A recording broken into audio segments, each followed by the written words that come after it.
سبيل الدموع سبيل مريح. السلام عليكم warahmatullahi wabarakatuh. Bismillah, alhamdulillahilladzi la ilma lana illa ma'alamtana innaka antas sami'ul alim wa tub alaina innaka antat tawwabur rahim. Asyhadu an la ilaha illallah al-malikul haqqul mubin wa asyhadu anna muhammadar rasulullah shadiqul wa'dil amin. Allahumma sholli ala sayyidina Muhammadin wa ala alihi wa sahbihi ajma'in, amma ba'du. Dumateng para alim ulama asatidzah ingkang tansah satuhu dinurmatan, wabil khusus Ra'isul Masjid, Ketua Takmir beserta seluruh jajarannya yang semoga dan insya Allah dimuliakan Allah. Lebih khusus lagi jamaah sholat subuh musola atau masjid? Masjid. Oh, masjid itikaf. Masjid An-Nur, Masjid Itikaf yang semoga dan insya Allah dimuliakan Allah, yang insya Allah nanti dalam waktu 45 menit ke depan kita akan bersama-sama untuk meraih pahala haji dan umroh insya Allah. Maka dari itu kita ikrarkan rasa syukur kita kepada Allah biqaulina alhamdulillahi rabbil alamin ala kulli hal. Apapun kondisi kita saat ini, sekalipun kondisi yang kurang menyenangkan, tapi insyaallah bagi hamba-hamba yang beriman, lisan ini tidak pernah terlepas dengan kalimat tahmid, karena mengharap ridho dan janji Allah, la in syakartum la azidannakum. Insyaallah orang yang mampu mensyukuri nikmatnya, apapun nikmat yang kita terima sekalipun tidak menyenangkan atau dalam tanda kutip dalam pandangan manusia itu musibah, kalau itu kita mampu mengucapkan alhamdulillah, harapannya berhusnuzon kepada Allah, mudah-mudahan musibah itu diganti menjadi nikmat. Amin, Allahumma amin. Salawat salam biqaulina Allahumma sholli ala sayyidina Muhammadin wa ala alihi wa sahbihi ajma'in, dan berharap semoga kita yang hadir di majelis yang mulia ini termasuk saudara-saudara Rasulullah. Karena suatu waktu Rasulullah itu menyampaikan kepada para sahabat, wahai sahabatku, tahukah kalian siapa besok orang yang duduknya paling dekat denganku di surga? Maka sahabat menjawab, Rasul utusan Allah yang lebih tahu. Maka Rasul menjawab, besok orang-orang yang duduknya dekat denganku di surga adalah para saudaraku, ikhwani. Kemudian sahabat bertanya, ya Rasul, bukankah kami ini juga saudaramu? Rasul menjawab, tidak, kalian adalah sahabatku.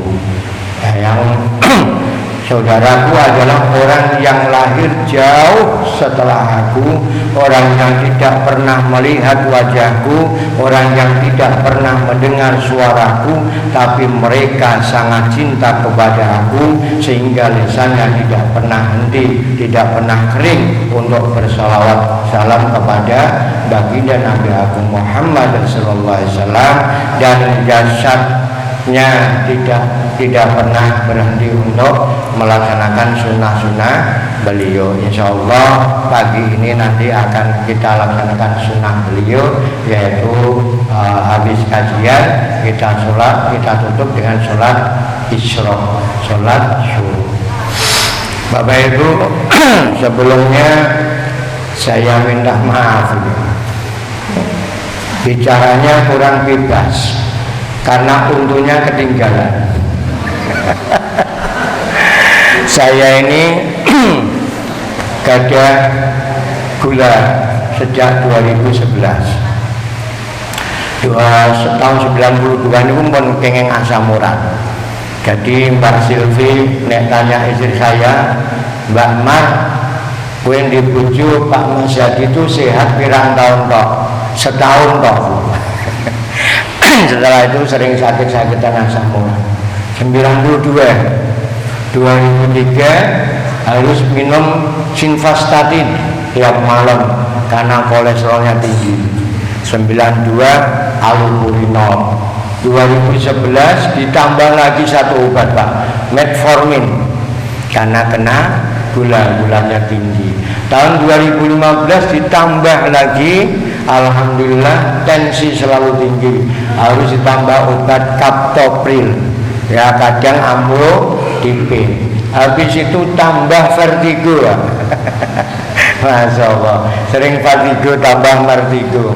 Tapi alhamdulillah Desember 2023 saya divonis dokter kalau tidak bisa menjaga gula maka akan mengalami gagal ginjal, ya komplikasi.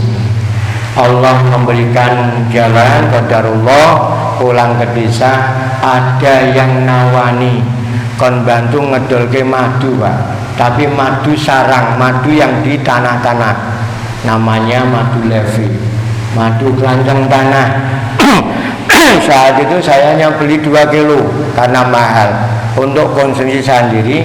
Ternyata hanya 1 bulan itu kadar gula saya relatif normal, karena Januari tes laborat di Prolanis, grup Prolanis itu grup yang punya darah tinggi sama gula, itu laboratnya gulanya turun bagus, tapi HbA1c masih tinggi, masih 11,1, asalnya 11,6. Kemudian mikroalbumin fungsi ginjal juga masih tinggi, asalnya 122 masih 102, sehingga dokter bilang kalau Pak Mas Yadi tidak bisa menjaga gulanya maka bisa berakibat fatal, yaitu komplikasi. Setahun mboten nonton periksa. Mulai Januari 2024 tiap bulan kan ada jadwal untuk periksa di Prolanis, di klinik nopan itu pertama ya untuk BPJS. Nggak berani karena kata teman-teman nek marai susah, nek periksa, nek ngerti nopo bulan itu dua malah pikiran itu. Buatan periksa Pak, setahun, termasuk periksa gula darah kimia setiap 6 bulan sekali, bulan Juli buatan wantun. Tapi Februari kemarin saya dipanggil di nopo niku di klinik, periksa nggak periksa harus tanda tangan karena klinik perlu mencairkan dana BPJS. Akhirnya kalau teko karena sudah datang, sekalian aja periksa darah dan air seni. Alhamdulillah Bapak Ibu, ya Allah, qadarullah, bersyukur mikroalbumin saya turun Bapak, nyaris ke titik normal, dari 122 kemarin tinggal 27, suruh menurunkan 7 lagi karena normalnya 20 ke bawah. HbA1c yang asalnya masih 11,1 turun menjadi 7,6, suruh nurunkan lagi 6,5 sudah normal. Alhamdulillah rutin madu kelanceng levi, madu tanah, dan itu saya yakin karena apa? Karena memang Al-Qur'annya menerangkan bahwasanya di surat An-Nahl ayat 69 di dalam madu itu ada obat yang menyembuhkan segala penyakit. Kalau Quran itu menyembuhkan penyakit hati, tapi kalau madu menyembuhkan penyakit jasmani. Alhamdulillah Bapak Ibu. Jadi kalau saya kelihatannya masih muda, saya udah tua, udah pensiun 2 tahun. Guru SD Sultan Agung. Ya, gigi habis ini karena gara-gara gula tinggi. Sering hampir 600. 568, 540 itu biasa. Habis makan 2 jam itu langsung melejit di atas 450. Alhamdulillah sekarang Allah tunjukkan kekuasaannya, kebenarnya lewat surat An-Nahl ayat 69. Itu hanya intermezzo Bapak Ibu, bertukar pengalaman. Jadi saya ini bicaranya kurang bisa plong karena giginya ketinggalan. Mohon maaf nih. Bapak Ibu yang dirahmati Allah, kalau diparingi materi niku materi yang sudah biasa disampaikan, tapi tetap nanti saya singgung. Tapi ada satu materi yang mungkin sebagai pembuka Bapak Ibu.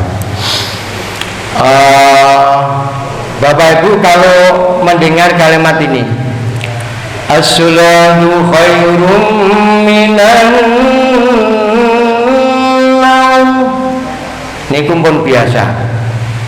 Setiap subuh pasti mendengar. Nek pireng kalimat niku kinten-kinten mancal temul napa jenggele. Nggih, tergantung imane. Nggih. Imane. Nek improne pengen mancal temul. Tapi kalau imannya pasti pengen bangun. Karena apa? Karena sholat sebelum subuh 2 rakaat qobliyah subuh itu pahalanya seperti dunia seisinya. Ini aguan hanya punya pik 2 pik 1, tapi kita yang jamaah sholat subuh, apabila sebelum subuh kita sholat 2 rakaat sunnah qobliyah, kita termasuk orang yang paling kaya sedunia. Nah, kalimat as-salatu khairum minan naum itu biasa kita dengar. Salat itu lebih baik daripada, tapi di zaman Rasulullah ada kalimat yang berlaku, an-naumu khairum minas-shaum. Tidur itu lebih baik daripada sholat. Nanti pireng Bapak Ibu. Tidur itu lebih baik daripada sholat. Kisah di zaman Rasulullah. Nanti pireng dereng. Sampun. Nek sampun bawa mboten kula teruske. Dereng. Pengen ngertos. Pengen banget apa biasa. Ya sadarnya kalau cerita tadi tidur dulu daripada sholat, kita bersolawat dulu. Mudah-mudahan kita termasuk hamba-hamba yang besok duduknya dekat dengan Rasulullah. Ajeng sholawat zaman rumiyin apa zaman sakniki? Nek zaman rumiyin kelompok tali, zaman sakniki dereng hafal. Sholat yang biasa mawon wong Jawa, nguri-nguri budaya Jawa. Yuk menungso urip ing alam dunya, jodoh gawe ukara kang dadoske Gusti murka. Yuk menungso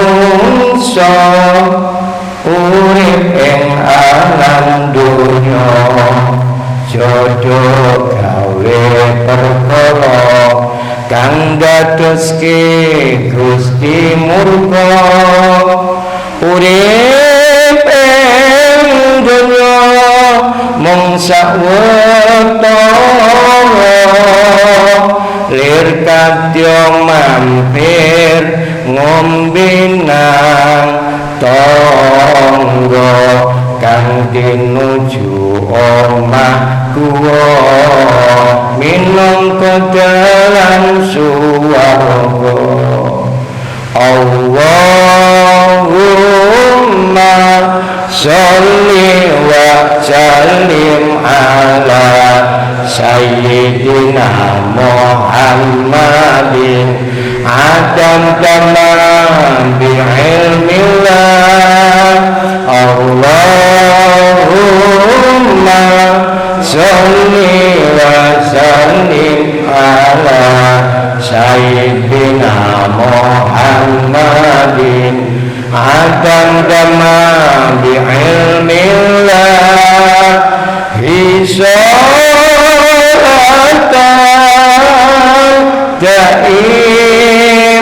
daimatan bidawami mulki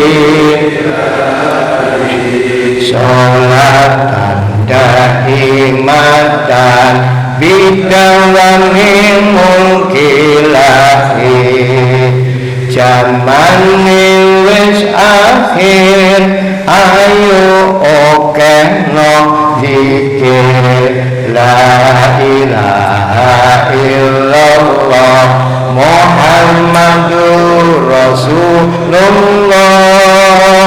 zaman wis akhir ayo okehno zikir la ilaha illallah Muhammadur Rasulullah sholate dikencengi sedekahe diakehi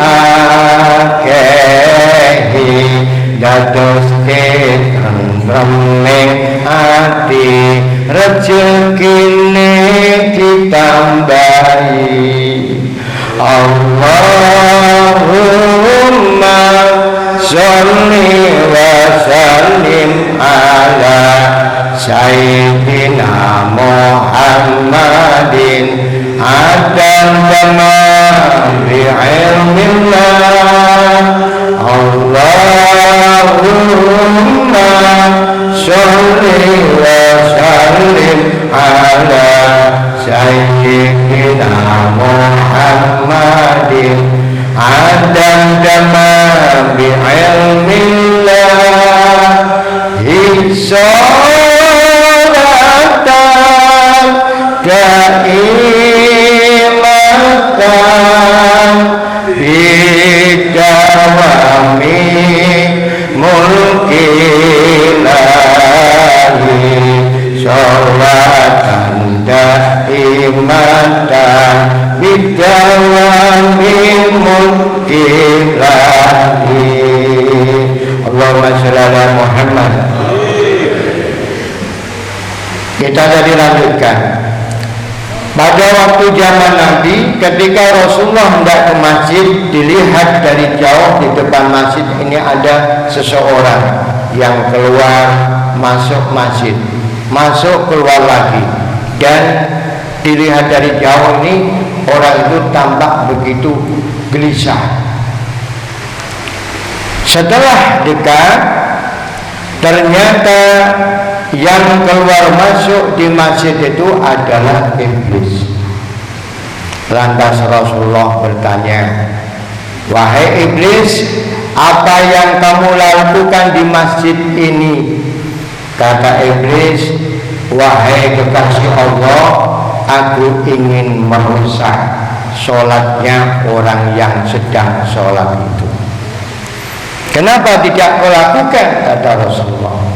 "Betul, aku mudah merusak sholatnya orang yang sedang sholat itu, tapi aku takut pada orang yang sedang tidur di sampingnya orang yang sholat.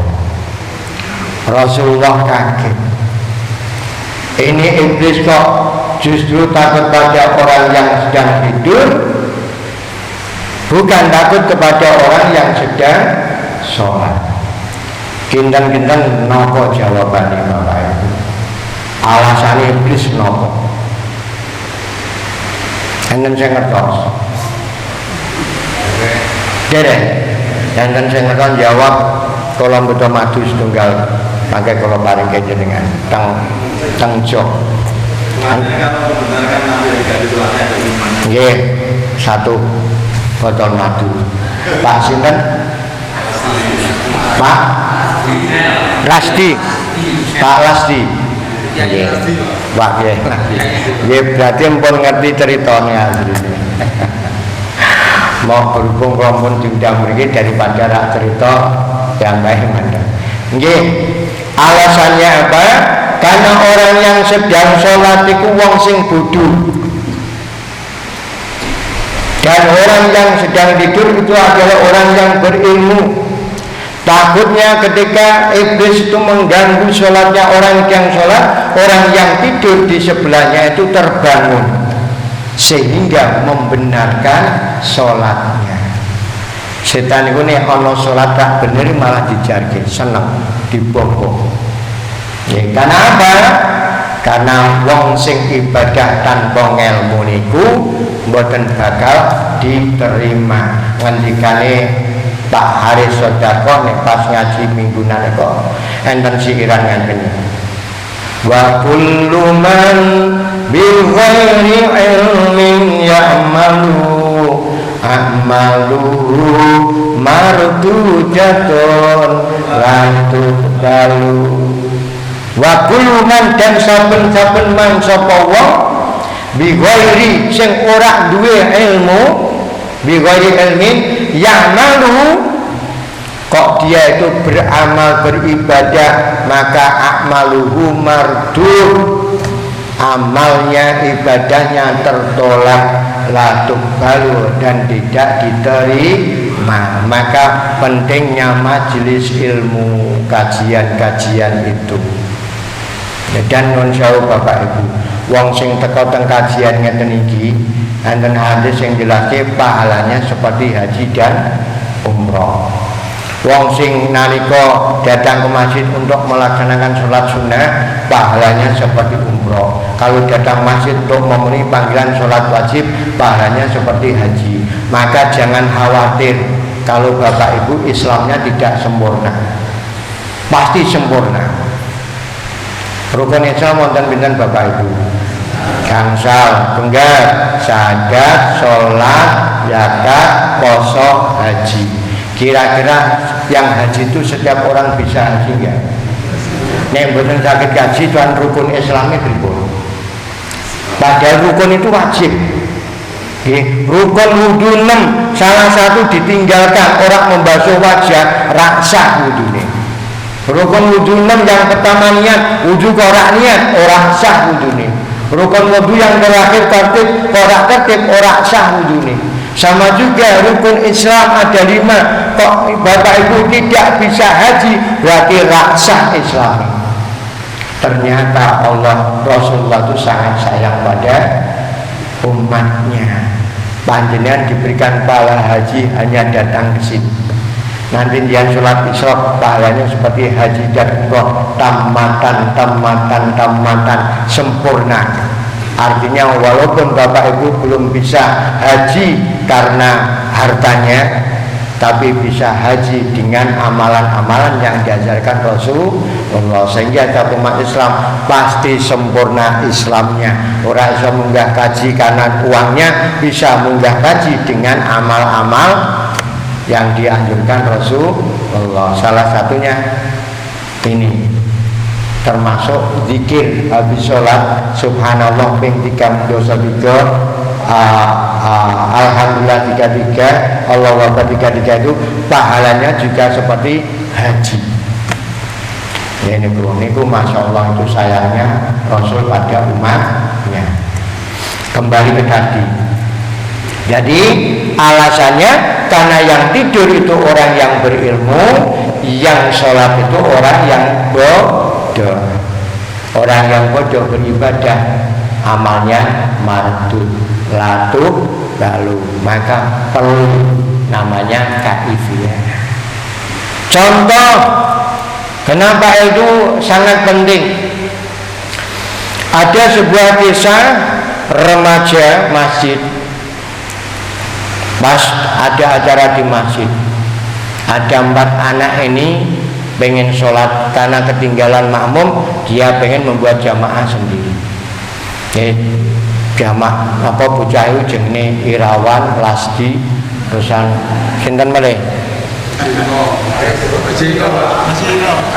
Ya niki wong teh si bocah dari ngaji nggih. Eko senggawe sinten? Bambang. Nggih. Lasdi, Irawan, Eko, Bambang. Sholat jamaah Bapak. Karena begini bocah-bocah orang ngerti ilmunya urung pati nyandak, akhirnya terjadi imam jorok-jorokan. Wae Bang, ojo aku Fatihah aku rak pati pasih. Wae kok kowe kan pondokan. Tapi aku kono ketoke lali kok Fatihah. Mosok Fatihah lali. Akhirnya surung-surungan sing maju sing paling kendel Lasdi maju dadi imam. Lasdi jadi imam. Sani nggih imam nggih. Wah berarti kawit nom berarti. Kendel dados imam. Nah, waktu jamaah karena jamaah dhuwur kan boten banter. Nah, sing teng gurine persis imam dhuwur Lasdi tadi Irawan. Dilalai rokaat loro Irawan wetenge mules. Warep dibakale kan eman-eman. Wis rokaat loro gitu. Wae diempet saking ora kuate diumpet brosot bae. Nah, biasanya sing entut silent, sing ora pati krungu niku biasane ambune ulang-ulangan. Nggih to? Beda nek entut langsung brot tut ngoten iki biasane ora mampu. Tapi nek diwempet, soalnya diempet, ya, khawatir mau eman-eman dilain brosot, tapi arep batal kisin. Alah, mbemboh nih, mbemboh rak ngerti. Lah, jengene wong entut silent rak krungu kan biasane ambune karuan. Sebelah kanane Eko, mambu. Wah, seme. Salat ana sing ngentut e. Ngoten nggih. Lah Bambang sing sebelah kirine Irawan iku malah ngeten. Salat kok do ngomong. Aja do ngomong. Imame krungu, walah cacah. Salat itu mendeng lho dudu geger. Dinten-dinten salat jamaah santen. Teranten napa? Teranten boten gadah ilmu kudune sing ngentut ya kudune batal. Nek kudu arep ngentut ya mau mengguri sik ngoten mboten diempet barang. Soale ngempet entut ngempet pipis niku makruh. Lebih baik dibatalkan sholatnya dulu. Wudu lagi. Nah sing sebelah nggih ngoten ora ngerti kaifiyah mambuntut sholat malah ngomong wah gune ana sing ngentut. Lah niku contoh bahwasannya setiap ibadah itu dibutuhkan ilmu. Ya. Enten meleh cerita zaman dhisik tapi. Nah, cerita zaman kula tesih sekolah. Enten Cina mlebu Islam mualaf. Lah kanca-kanca pondok niku teng Al-Fakriyah Lasem Mbak. Niku cerita ngeten. Wis pokoke kowe ora usah sinau maca buku, nek pengen salat teko ning masjid melu jamaah. Nek iso manggon gurine imam persis, soalé guanjarane gedhe. Akhirnya bener, lah susan aku piye engko? Wis pokoke melu kanca-kancamu piye di anut. Nah, tenan kok. Pas salat jamaah maghrib, teng gurine imam persis. Pas nembe sujud teng gurine kancane penasaran. Ya. iki cik apa kok cik kok suwi iki wis sunat apa dulu, penasaran. Akhirnya penasaran dirogoh sarung dia koncone bunine udah sing rogoh itu apa lho niki kok suwi oh nggih teng ngene koncone Irawan iku lho gurine kok suwi wae Irawan mu'alafe dirogoh imamnya Rasdi. Nah kalingan jare koncone apapun yang dilakukan temanmu maka kamu ikuti. Maka kok siwe karingan wah berarti aku kudu nggogoh karepku. Imamnya dirogoh kan jendit bubar. Nggih niku salah satu contoh bisa kalau sesuatu amalan butuh ilmu. Itu tentang bahwasanya di zaman Rasulullah ada istilah tidur itu lebih baik daripada sholat. Karena apa? Yang tidur itu orang yang berilmu. Tidurnya orang berilmu pasti jadi ibadah. Karena sebelum tidur wudu dulu. Sebelum tidur membaca kulhu alif ping 3 karena seperti hatam Quran. Sebelum tidur membaca subhanallah walhamdulillah wala ilaha illallah Allahu akbar wala haula wala quwwata illa billah. Niku sama juga haji dan umroh. Masya Allah. Nah kita ke materi kalau ini apa Pak Irawan? Pak Irawannya pundi? Tukang rogon ya Pak. Hati-hati nggih Pak Haji nek dados imam dipirsani gurine sapa. Soale Bambang Eko niku Irawan biasa rogon. Astagfirullahaladzim. Kembali ke materi ini keutamaan dan hikmah Ramadan. Ada cerita lagi Bapak. Sebuah keluarga muda hidupnya sangat pas-pasan. Karena cari sulit kerja, maka seorang janda dia rela menjadi tukang ojek online. Pada suatu hari pulang hanya membawa uang 100.000. Seperti kebiasaan, satu untuk dirinya sendiri, 3 bagian untuk istrinya. Berarti istrinya 75, sing ojol tadi suaminya 25.000 karena untuk ngisi dompet, untuk beli bensin atau nanti kalau ada dan bocor. Tapi waktu itu istrinya bersikukuh minta 100.000 diminta semuanya karena kebutuhan dapur habis. Istri suaminya lah aku piye mah engko ning dalan nek bensinku entek engko nek bocor banku. Wis pokoke ra ngerti. Ya pokoke iki 100.000 tak jaluk kabeh. Sing suamine tetep minta 25, akhirnya cekcok. Tukaran. Karena cekcok, suami akhirnya diberikan dengan nada marah 100.000 tapi suaminya keluar. Ya, nanti dompetnya ketinggalan. Karena pikirannya nggak fokus, habis cekcok dan istrinya tidak tahu, tidak sadar bahwa di perempat jalan itu lampu sedang merah. Dia tidak sadar nyelonong, akhirnya tertabrak mobil, masuk rumah sakit, masuk ICU. Tapi karena tidak ada identitas dan rumah sakit punya tugas untuk menyelamatkan nyawa manusia, ditangani. Setelah siuman ditanya, ternyata tidak tahu siapa dirinya, alias amnesia. Akhirnya dirawat beberapa hari, kemudian sembuh, ingat bahwa namanya adalah Aldi. Dia punya istri namanya Silvi. Niki bukan Silvi Irawan, Silvi tiang mriko, bojone Adi. Lah akhirnya keluarganya dihubungi, istrinya senang nggak karuan karena dikira itu suaminya minggat karena habis berkelahi, dompetnya di rumah. Ya, 6 hari nggak pulang ke rumah Bapak Ibu karena dirawat di rumah sakit. Akhirnya datang senang.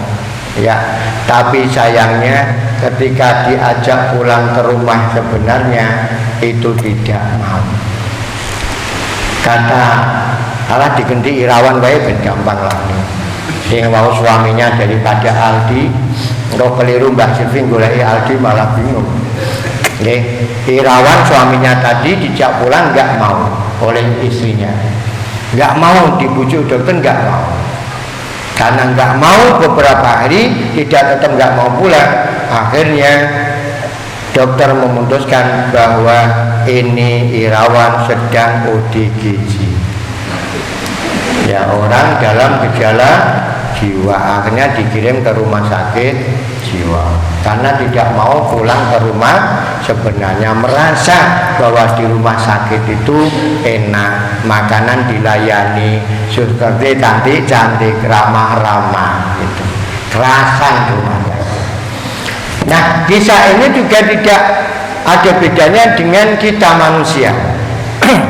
Manusia di dunia itu gara-gara kecelakaan, dan manusia diperintahkan ke dunia itu dalam rangka untuk perawatan, penyembuhan. Kenapa? Karena Adam yang dulu mempunyai sifat yang baik, dia sudah dicelakai oleh bujuk rayu iblis, yang oleh Allah dilarang mendekati pohon yang dilarang, ternyata justru makan buah pohon itu, buah khuld. Sehingga Adam sudah mulai terkena penyakit hati, penyakit tamak, rakus. Ning swarga ya wis enak, makan gratis, sak karepmu semua makanan ada, tapi masih rakus, tamak, dibujuk iblis.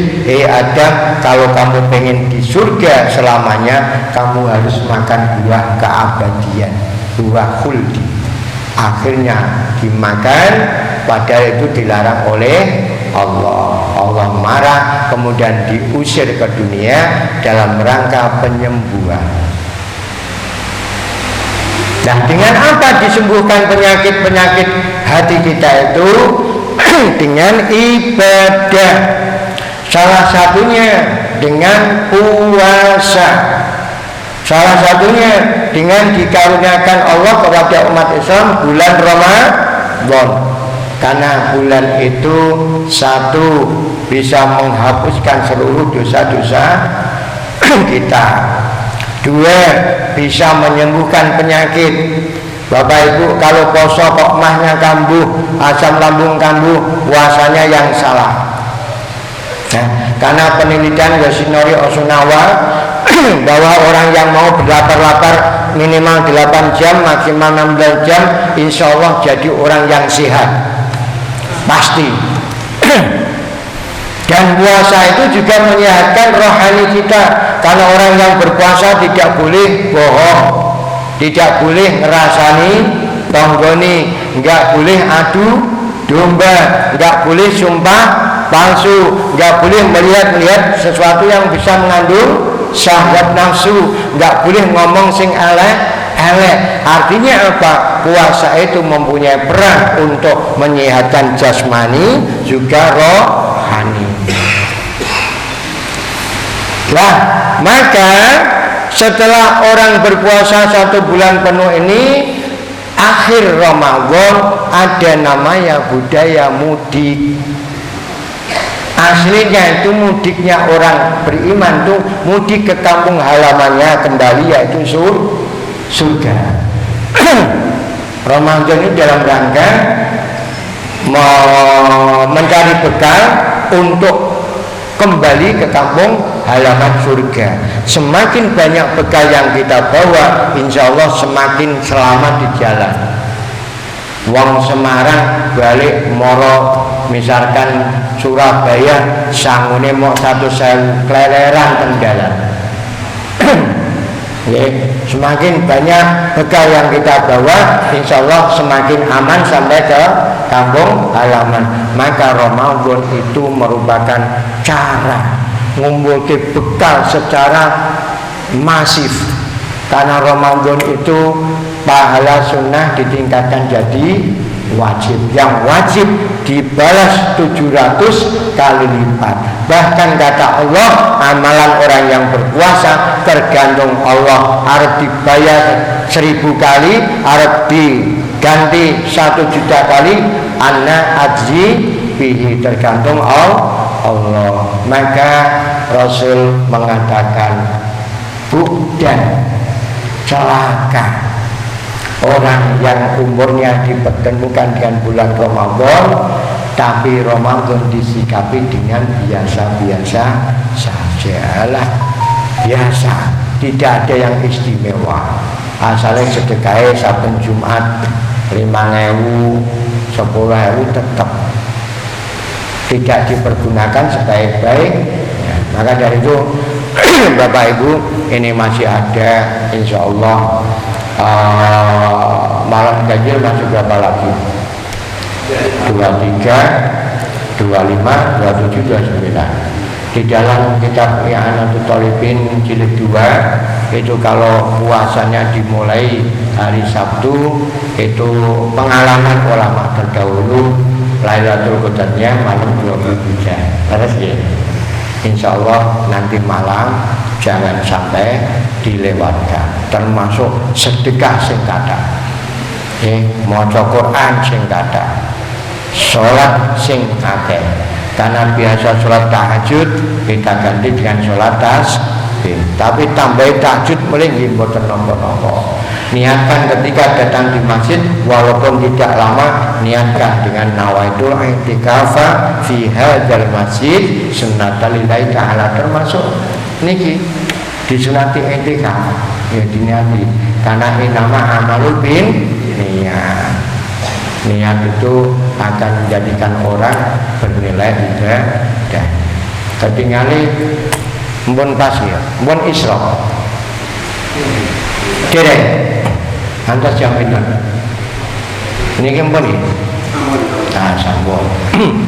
Yang jelas intinya, keutamaan Ramadan itu mempercepat manusia untuk membawa bekal dalam rangka mudik. Mudik kemana? Mudik ke kampung halaman. Halamannya, kampung halaman manusia itu mana? Surga. Insya Allah orang yang meninggal pada bulan puasa, kalau orang itu berpuasa, kalau malam terawih, insya Allah tidak ada tempat yang layak kecuali surga Allah. Mangke monggo sing pengen masuk swarga mangke 1 Syawal nuwun dumateng Allah, mugi-mugi dan diundang.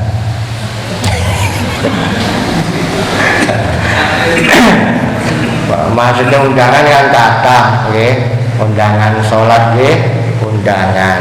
Tapi insya Allah andai kata setelah Ramadan kita ada yang dipanggil Allah, tidak ada tempat yang layak kecuali beliau adalah ahlul jannah. Yakin, hak, pasti, karena kata Allah dia telah mudik ke kampung halamannya. Ada cerita menarik satu lagi Bapak Ibu, bahwa ilmu itu penting. Pada haji kemarin ada seorang haji dari Wonogiri, mbon sepuh, mbah-mbah, ya, mbah wedok. Dia itu pengen meninggal di Mekah haji, tapi sampai terakhir, sampai tawaf wada itu belum mati-mati, Pak. Sehingga kita tawaf wada itu nggak mau pulang ke hotel. Jamaahnya ngajak balik, mbah yuk balik hotel. Orang aku pengen mati ning kene kok. Ya, karena nggak mau diajak pulang, akhirnya bilang pada pembimbingnya, Ustaz Lasdi pembimbingnya, kebetulan namanya sama. Ustaz Lasdi itu Mbah Jum orang gelem balik, tetap pengen mati ning kene. Wah, akhirnya pembimbingnya Ustaz Lasdi datang. Mbah, monggo mbah ning pun ajeng kundur tawaf wada pun badhe niki pun ajeng berangkat teng Indonesia. Ora nak, aku pengen mati ning kene. itu mbak teng mriki niku malaikate mboten saged basa Jawa. Dadi njen mboten saged mati teng mriki. Soalnya bingung cara nyambute pripun. Mangke jane misalkan pejah ditangkleti pitakon kubur kali bahasa Arab saged jawab. Mboten ana dan nggih enak mati teng Indonesia teng Jawa. Mangke malaikate takone kali basa Jawa. Nah, itu salah satu ilmu. Niki kisah nyata. Kisah nyata. Terus haji kemarin itu ada yang ibu-ibu mohon sepuh mbah-mbah mboten purun balik karena pengen meninggal di sana, tapi enggak meninggal. Hari habis tawaf wada itu enggak mau pulang ke hotel. Akhirnya pembimbingnya bilang bahwasanya di sini malaikatnya tidak bisa berbahasa Jawa. Ya. Jadi ginian enggak bakal mati-mati karena mboten saged bahasa Jawa. Nah, itu kisah inspiratif. Itu yang mungkin dapat kami sampaikan Bapak Ibu. Kita nanti tutup dengan sholat syuruk, sholli sunat al-islam al-mahdaini lillahi ta'ala. Surat yang sering dihadirkan dalam sholat sunnah adalah Al-Kafirun dan Al-Ikhlas. Kalau bisa Al-Ikhlas dibaca 3 kali karena seperti menghadapkan Al-Quran. Mudah-mudahan pertemuan ini membawa berkah dan manfaat keluarga Bapak Ibu. Allah solihkan, Allah lancarkan berkahkan rezekinya. Semoga ada rezeki turah sehingga Allah mampukan untuk ziarah Mekah dan Madinah. Jalan-jalan bersama Aura Kasim. Cukup sekian dan terima kasih. Bojo papat meteng bareng menawi lepat nyuwun agunging pangapunten. Buah kedondong dan buah duku, buah manggis. Halah ora itu tak teruske yo ditebak. Yen makan ingkang saged kula aturaken menawi wonten kirang dumateng pangapunten. Kita tutup dengan doa kafaratul majelis bersama. Bismillahirrahmanirrahim. Subhanakallahumma wa bihamdika asyhadu an la ilaha illa anta astaghfiruka wa atubu ilaik. Rabbighfirli wa liwalidayya warhamhuma kama rabbayani shaghira. Walhamdulillahi rabbil alamin. Assalamualaikum warahmatullahi wabarakatuh.